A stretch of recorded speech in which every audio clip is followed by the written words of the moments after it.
मुझे चॉकलेट देती है ईस्टर में, क्रिसमस में और हैलोवीन में, और ये ठीक होता है एक्सेप्ट करने का? हाँ ठीक है, ले लिया करो, क्या फ़र्क पड़ता है, नहीं लोगी।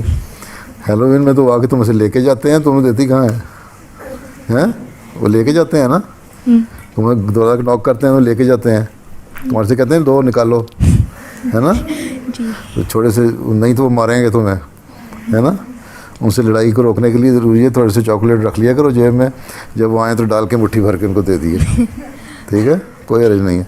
फिर तुम जब तुम्हारी ईद होती है ना, तो तुम भी उन ईद पे उनको या न्यू ईयर पे उनको चॉकलेट को तोहफ़ा भेजा करो, ठीक है। इस तरह तुम्हारे ताल्लुकात अच्छे होंगे, जब अच्छे होंगे तो फिर तुम्हारी दोस्ती होगी, फिर तुम तबलीग ज़्यादा अच्छी तरह कर सकती हो। मैंने एक दफ़ा उनको बताया भी है कि मैं सेलिब्रेट नहीं करती। हाँ कोई बात नहीं, ना भी सेलिब्रेट करो, चॉकलेट ले लिया करो और उनको अपनी ईद, वो भी ईद सेलिब्रेट नहीं करते, ईद पे उनको दिया करो तोहफ़ा, ठीक है।